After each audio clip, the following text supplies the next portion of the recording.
शुरुआती तो हमारे पास कुछ भी नहीं था, 20 रुपए था। इसके बाद 20 रुपए काम चालू हुआ, फिर भगत अपने आप जुड़ने लगे। धीरे और जो भगत जुड़े कि आज भी वो सेवा से जुड़े हैं, पीछे नहीं हटते। जी जी जी।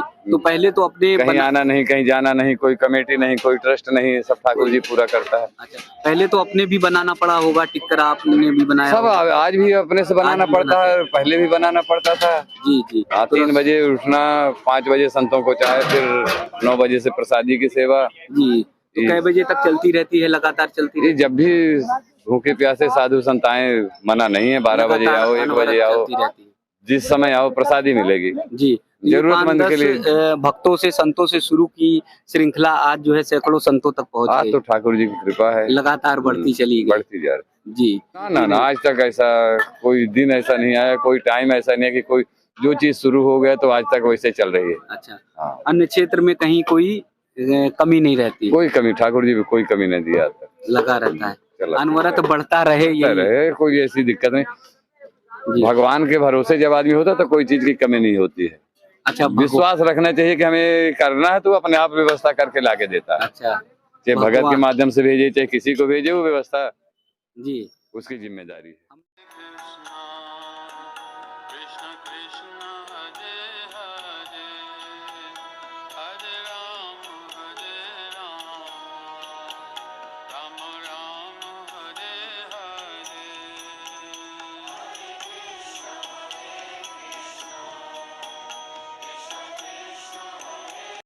हाँ,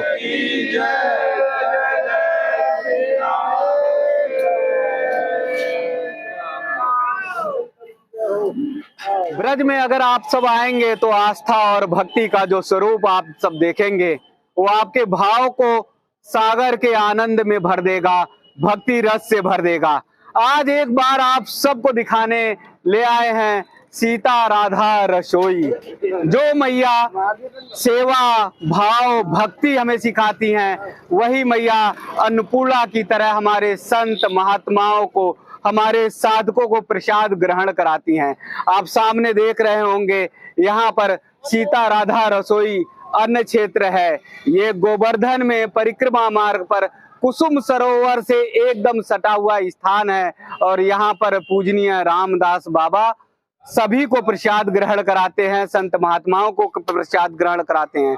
सुबह के समय अन्न क्षेत्र प्रारंभ हो जाता है। सुबह के समय जब अन्न क्षेत्र शुरू हो जाता है, सुबह 9 बजे के करीब, तो अनवरत लगातार चलता रहता है। कोई भी बाबा जी के अन्न क्षेत्र में आता है, यानी सीता राधा रसोई में आता है, वो भूखा नहीं जाता, उसे प्रसाद जरूर मिलता है। हमारे संत महात्माओं का त्याग और तपस्या, हमारी साधना यही है। उनकी कोशिश होती है, उनका प्रयास होता है कि उनके जो भक्तगण हैं, उनके जो साधक हैं, उनके जो संत हैं, वो यहाँ से प्रसाद ग्रहण करके जाए। पहले हमारे ऋषि मुनि जंगलों में तपस्या करते थे, पहले हमारे ऋषि मुनि जंगलों में कठोर साधना करते थे, लेकिन आज संत महात्मा संतों की सेवा के लिए आतुर होते हैं। यहाँ पर आप देख रहे हैं कि सुबह का समय है, कतार लग चुकी है, संत महात्माओं की लंबी कतार है, लंबी श्रृंखला है और ये आदर भाव के साथ प्रसाद ग्रहण करते हैं। बहुत दूर दूर से, अलग अलग स्थानों से, भारत के कोने कोने से जो संत महात्मा आते हैं, अलग अलग क्षेत्रों से आते हैं, उन्हें जो है यहाँ पर बड़े भाव से आदर के साथ प्रसाद का अवसर मिलता है, क्योंकि बहुत सारे देश भर के अलग अलग कोने से संत महात्मा गोवर्धन, ब्रजधाम, बरसाना, वृंदावन परिक्रमा के लिए, भक्ति के लिए, भाव के लिए आते रहते हैं। और इसीलिए सीता राधा रसोई में भी संतों का आदर और भाव के साथ प्रसाद ग्रहण कराया जाता। ये कब श्रृंखला शुरू हुई, कब से अनवरत ये प्रसाद की परंपरा चलती आ रही है, उस सब की जानकारी आपको सेवक रामदास बाबा जी, जो इसकी व्यवस्था करते हैं, जो प्रसाद ग्रहण कराते हैं, उन सब से जानकारी करेंगे। तो आइए एक बार फिर सीता राधा रसोई का दर्शन करें, अन्य क्षेत्र का दर्शन करें और पूजनीय रामदास बाबा जी का से भी बातचीत करें, क्योंकि देखिए वो सेवा संतों की कर रहे हैं, वो सेवा अपने संत महात्माओं की कर रहे हैं, लेकिन उन्होंने अपने आप को ही सेवक बना लिया है, बड़े भाव से स्वयं ही सेवक बने हुए हैं। और सेवक वही है जो भगवान राम के लिए हनुमान बन गया, सेवक वही है जो कृष्ण के साथ सुदामा बन गया। तो आइए ऐसे सेवक का दर्शन कराएं जो संतों की सेवा में, जो गोवर्धन धाम में भक्तों की सेवा में अर्पित है, जो हम सब के लिए एक ऐसी परंपरा डाले हुए हैं, एक ऐसी डोर डाले हुए जो अनवरत चल रही है। महाराज जी राधे राधे, बहुत बहुत दंडवत, बहुत बहुत प्रणाम जी। रसोई का नाम ही है और जिस नाम को धारण करते ही या सुनते ही अपने मन में पवित्रता आ जाती है, सीता राधा रसोई। तो कैसे भाव मन में आया कि माता जी के नाम से रसोई का नाम रखे? तो मन में इच्छा हुई, अन्य क्षेत्र संतों की सेवा, भूखे प्यासों की सेवा, मानव की सेवा की इच्छा हो जागृत हुई। तो नाम तो ठाकुर जी अपने आप मन में ले आ दिया। अच्छा, ये सीता राधा रसोई। अच्छा, तो एक सीता मैया जनकपुर की और एक राधा रानी बरसाने की, तो दोनों को कैसे जोड़ लिया और सेतु बना लिया? ये तो जब ठाकुर जी के बिना मर्जी का एक पत्ता नहीं हिल सकता तो हमारी जवान कैसे हिलेगी। अच्छा, और सब ठाकुर जी की प्रेरणा से हुआ। हमारे हम तो एक सेवक हैं, सेवा करना जानते हैं जी। अच्छा, माता जी लोगों के नाम से इसलिए रसोई रखा कि माता जी का ही काम है कि प्रसाद ग्रहण कराना और प्रसाद बनाना। ये तो हमारी माता जी हो, सब जगह सबकी माता का यही काम है जी। तो देखिए महाराज जी ने माता जी के ही नाम से जोड़ा है, क्योंकि माँ ही पेट पर भरती है, माँ ही पालन करती है, माँ ही बच्चों की देखरेख करती है। और उसी तरह से आज राधा मैया, सीता मैया जो है हम सब संतों का, भक्तों का पेट भरण कर रही है। महाराज जी कब शुरू किया, कैसे साल पहले शुरू किया? लगभग 12 साल पहले की बात। जी जी। तो कैसे मन में भाव आया कि अचानक इच्छा जागृत हुई कि संतों की सेवा करनी चाहिए। परेशानियां होती थी जी, तो वो आपको महसूस हुआ? जन प्रसादी की दूर दूर जाने पड़ते तो इच्छा जागृत हुई, शुरू हो गया। जी। तो यहीं पे 12 साल पहले यहाँ रहते थे या फिर कहीं और से भ्रमण करते हुए आए? इससे पहले से रहते थे, पहले पेड़ पौधों की सेवा, जल की सेवा करते थे। इसके बाद जी हाँ, तो जी पहले जैसे 12 साल पहले शुरू किए होंगे तो 2-4 भक्तों से, संतों से सेवा की होगी? कुछ नहीं था हमारे पास। हम द्वारका गए थे, द्वारका में ठाकुर जी के दर्शन के लिए लाइन में लगे जी। तो मन में क्रोध मानिए, अभिमान मानिए, ब्रज का एक भाव मानिए जी। तो ये हुआ कि हम राजा साहब के दर्शन लाइन में लग के नहीं करेंगे, हम तो ब्रज से आए हैं। हम वापस ब्रज जाके फिर अपना घूम घूम के गिरिराज जी के दर्शन करेंगे। अच्छा, और हमारे द्वारिकाधीश यही बैठे हुए हैं। हाँ, तो फिर वहीं से प्रेरणा हुई कि अब हम दोबारा नहीं जाएंगे, ब्रज से बाहर नहीं जाएंगे। हमें कुछ सेवा चाहिए तो ठाकुर जी अपने आप प्रेरणा दिया, सेवा चालू करवा दिया। तो वो निर्णय लिया तो उस समय जो है 3-4 संतों से, भक्तों से सेवा की जब शुरुआती दौर में? शुरुआती तो हमारे पास कुछ भी नहीं था, 20 रुपए था। इसके बाद 20 रुपए काम चालू हुआ, फिर भगत अपने आप जुड़ने लगे। और जो भगत जुड़े कि आज भी वो सेवा से जुड़े हैं, पीछे नहीं हटते। जी।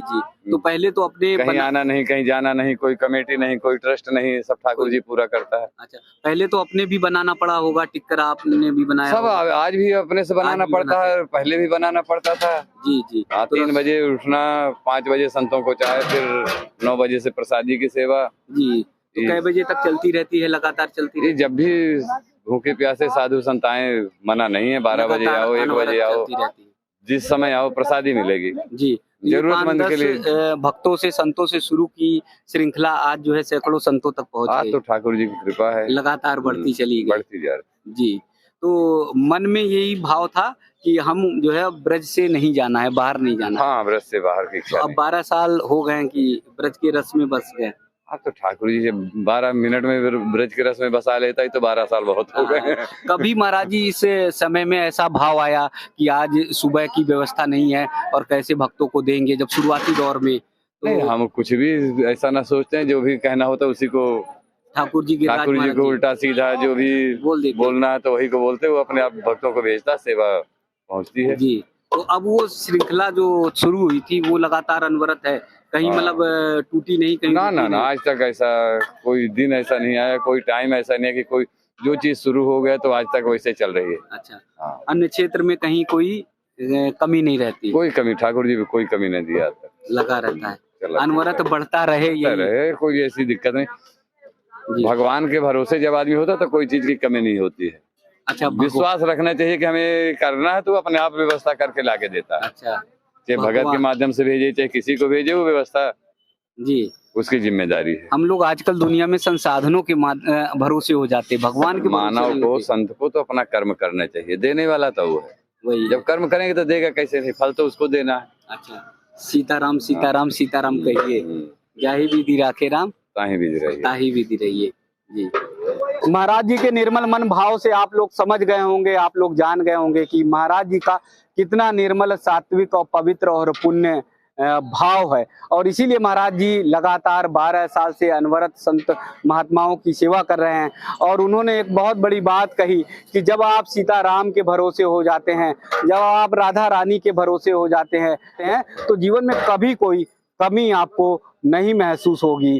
क्योंकि कई बार ऐसा अवसर आता है, कई बार ऐसा मौका आता है, लगता है कि सुबह कैसे प्रसाद ग्रहण कराया जाएगा, कैसे व्यवस्था होगी। तो महाराज जी बताते हैं, गिरिराज धाम से कह देते हैं कि देखिए आपकी व्यवस्था है, आपके नाते शुरू की थी, अब आपके ही हवाले छोड़ दिया है। और जब ये बात महाराज जी करते हैं तो बता रहे हैं कि पता नहीं कहाँ से, किस जगह से गिरिराज महाराज जी व्यवस्था कर देते हैं। और कभी भी आज से 12 साल से जब से शुरू हुई है तो आज तक कभी भी कोई संत यहाँ से निराश होकर नहीं गया, कोई संत यहाँ से भूखा नहीं लौटा। महाराज जी जैसे तैसे जतन करते ही करते हैं। सुबह 3 बजे महाराज जी जग जाते हैं और उसके बाद से रसोई की व्यवस्था शुरू हो जाती है। सुबह 5 बजे प्रसाद रहता है और फिर सुबह 9 बजे जो है संत महात्माओं को प्रसाद ग्रहण कराया जाता है, ठाकुर जी का भोग लगाकर। तो आप निश्चित मानिए, जब आप सात्विक मन से, पवित्र मन से और भाव से ऐसी धारणा करेंगे, संकल्प लेंगे, तो आपकी सारी मनोकामना पूर्ण होगी, जैसा महाराज जी ने बताया। महाराज जी की इतनी बड़ी व्यवस्था कैसे चलती है, वो सारी चीजें भी मैं आप सबको दिखाऊंगा। कहाँ पर महाराज जी का अन्न क्षेत्र है, कहाँ पर प्रसाद रखा जाता है, रसोई कहाँ है, ठाकुर जी का भोग कहाँ लगता है, वो सारा मैं आप सबको दिखाऊंगा। अब हम यहाँ आ गए हैं महाराज जी की रसोई में। सीता राधा रसोई ये है महाराज जी की, और रसोई का जो सामान है, प्रसाद है, वो यहाँ रखा जाता है। रसोई में देखिए, जब भी भक्तगण आते रहते हैं, जैसे महाराज जी ने बताया कि जब से 12 साल से शुरू किया, प्रारंभ किया है, कभी भी इस रसोई में अन्न की कमी नहीं हुई, अनवरत लगातार चलती रहती है। तो यहाँ पर भक्तगण जो आते हैं तो रसोई में आटे हैं, दाल है, चावल है, चीनी है, जो भी सामग्री बनती है वो देकर जाते हैं। और यहाँ जो बड़े बड़े भगोने हैं, इसमें प्रसाद की व्यवस्था रहती है। प्रसाद जो है यही तैयार करके इसमें रखा जाता है और फिर जो है वितरण किया जाता है। यहाँ पर जो थोड़े बहुत पात्र हैं, बर्तन हैं, वो यहाँ पर लगे हुए हैं, जो क्रम से लगे हुए हैं। साफ सुथरी एकदम क्लीन रसोई है। जिस रसोई में आकर बैठकर अगर आप भी प्रसाद ग्रहण करेंगे, आप भी यहाँ आएंगे, तो आपको भी लगेगा, आपको भी महसूस होगा कि हाँ, कितनी पवित्र और पुण्य ये रसोई है और यहाँ पर प्रसाद जरूर ग्रहण करना चाहिए। प्रसाद के लिए तैयार कैसे किया जाता है, ये बहुत बड़ा चूल्हा है। इस चूल्हे पे टिक्कर बनती है, रोटी बनती है, यानी रोटी का प्रसाद, राम रोटी का प्रसाद यहाँ पर तैयार किया जाता है। और संतगण जो लगे हुए हैं, ये साधक लगे हुए हैं, वो जो है तैयार करते हैं। दूसरा भी चूल्हा अगर आप देखेंगे तो यहाँ पर है। जब शाम के समय यहाँ पर भी रोटियां तैयार की जाती हैं, क्योंकि राम रोटी के लिए, प्रसाद के लिए, टिक्कर के लिए बहुत सारे संत हैं। तो इसलिए ये 2 बड़े बड़े चूल्हे हैं जिन पर ये प्रसाद तैयार किया जाता है और प्रसाद तैयार होता है। आइए हम आपको ठाकुर जी का स्थान भी दिखाते हैं, जहाँ पर ठाकुर जी को भोग लगाया जाता है और फिर प्रसाद जो है शुरू हो जाता है। यहाँ आप देख सकते हैं, यहाँ पर जो है प्रसाद की व्यवस्था होती है, यानी प्रसाद अर्पण किया जाता है। यहाँ मर्यादा पुरुषोत्तम श्री राम है, माता सीता जी हैं, और साथ में आप अगर देख रहे हैं तो साथ में भावपूर्ण वो चित्र है, भावपूर्ण वो जो दर्शन है, जिससे के माध्यम से महाराज जी की ये अनवरत रसोई चलती है। और यहाँ अगर देखेंगे तो बहुत सारी तुलसी माता है। जब साक्षात तुलसी माता यहाँ पर विराजमान है, साक्षात तुलसी माता का भोग प्रसाद में ग्रहण के रूप में किया जाता है, तो फिर जो है ये प्रसाद जो है साक्षात ठाकुर जी का प्रसाद बन जाता है, साक्षात जो है सीता और राधा रानी का प्रसाद बन जाता है। तो आइए एक बार फिर संतों का दर्शन करते हैं, आइए एक बार फिर हम दर्शन के भाव के सागर में घूम जाते हैं कि कैसे इतनी बड़ी व्यवस्था महाराज जी इतने सुचारू रूप से बहुत ही अच्छे तरह से करते हैं। सीता राधा रसोई में पूरी परंपरा का निर्वहन होता है। जैसे सनातन संस्कृति में हम पहले भोग लगाते हैं, उसी तरह से भोग लगाया जाता। तो यहाँ पर देख रहे हैं कि कैसे टिक्कर है, प्रसाद है, दाल है, महाप्रसाद है, सब तैयार कर लिया गया और भोग लगाया जाएगा। बाबा जी सुबह 9:30 9 बजे पंगत बैठ जाती है, 12 बजे तक 1 बजे तक पंगत चलती रहती है। हाँ। अच्छा, ये प्रसाद पहले भोग लगाएंगे, भोग लगाते हैं ठाकुर जी का, वहाँ तो लाके जब भगवान से जब मिलाते हैं सब में, फिर उसमें पूरे में मिला देंगे। हाँ, जब साधु संत के लिए पंगत पर चलाती है ये प्रसाद हो जाएगा। तो ये प्रसाद का भोग आप लगाएंगे? हाँ, अभी लगाते हैं। अच्छा, तो ये प्रसाद का भोग देखिए लगने जा रहा है और प्रसाद का भोग लगने के साथ ही ये महाप्रसाद हो जाएगा और फिर जो है यही प्रसाद जो है भक्तों को और संतों को मिलेगा, जो हमारे संत महाराज जी हैं। देखिए यहाँ बड़े भाव से ठाकुर जी को भोग लगाने के बाद ये प्रसाद जो है मिला दिया गया, महाप्रसाद है।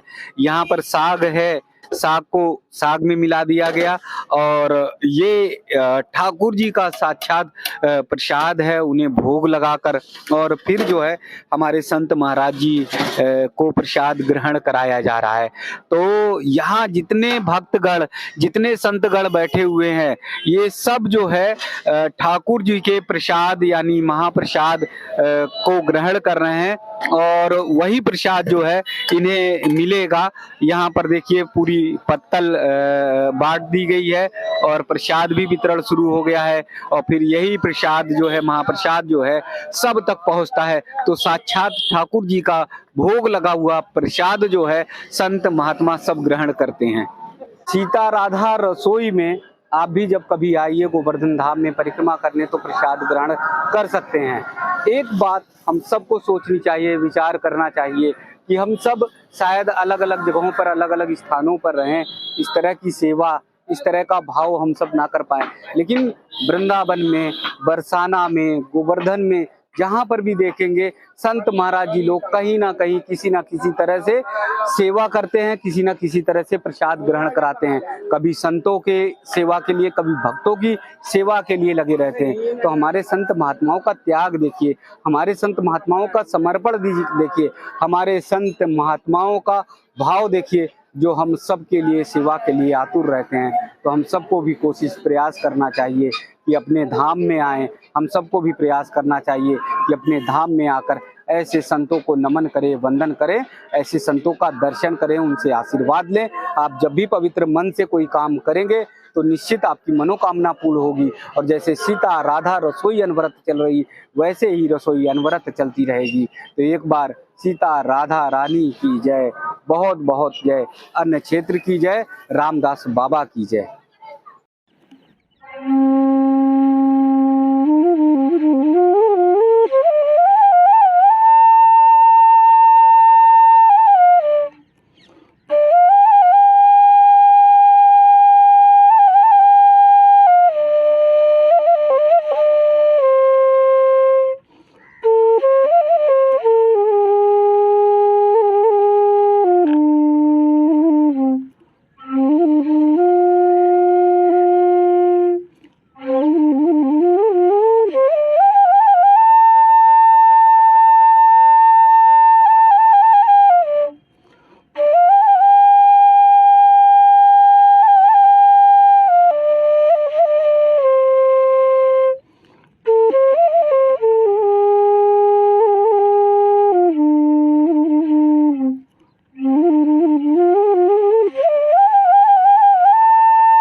चलेगा।